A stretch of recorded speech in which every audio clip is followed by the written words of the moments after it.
აბედი ეწევა ავლაბრის საპრეზიდენტო რეზიდენციას ამ ეტაპზე უცნობია. მისი მომავალი დანიშნულება მთავრობამ უნდა განსაზღვროს. ახალი რეზიდენციის მშენებლობა, რომელიც ათონელის 25-ში განთავსდება შეჩერებულია. ინფრასტრუქტურის სამინისტრომ კომპანია არტესთან, რომელიც ახალი რეზიდენციის რეაბილიტაციის პროექტს ახორციელებდა, ხელშეკრულება გაწყვიტა. ინფრასტრუქტურის მინისტრი დავით ნარმანია TV3-მთან აცხადებს, რომ მიზეზი ის ჩამორჩენაა, რომელიც კომპანიას ჰქონდა. ნარმანიას განმარტებით პროექტის გადაბარების შემდეგ მათ კომპანიას ახალი გეგმა განუსაზღვროს, რომელსაც არტესი ასევე ჩამორჩა. მინისტრის თქმით, პროექტის საერთო ღირებულება 21 მილიონი ლარია, საიდანაც 16,500,000 ლარი კომპანიას აღებული აქვს. სამუშაო კი ნაკლები აქვს შესრულებული.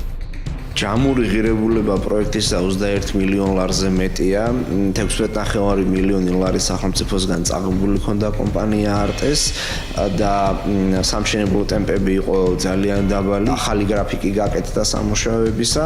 ამ ახალ გრაფიკსაც ჩამორჩა კომპანია და ის რამდენიმე ადამიანით მუშაობდა. აღნიშნულიდან გამომდინარე მივიღეთ გადაწყვეტილება ინფრასტრუქტურული პრობლემების შემსწავლელ სახელმწიფო კომისიის ხდომაზე, რომ კომპანია არტესი ჩამოშორდა სამშენებლო საქმიანობას.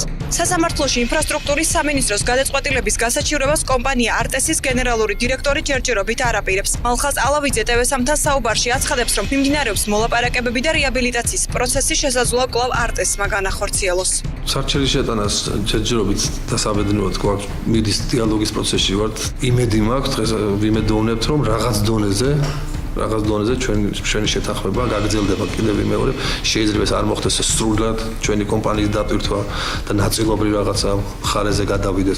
ინფრასტრუქტურის სამინისტრო ახალი რეზიდენციის რეაბილიტაციისთვის კომპანიას უახლოეს მომავალში შეარჩევს, თუმცა ნებისმიერ შემთხვევაში საქართველოს მომავალ პრეზიდენტს 2014 წლის ზაფხულამდე მოვალეობის შესრულება სახელმწიფო კანცელარიაში მოუწევს.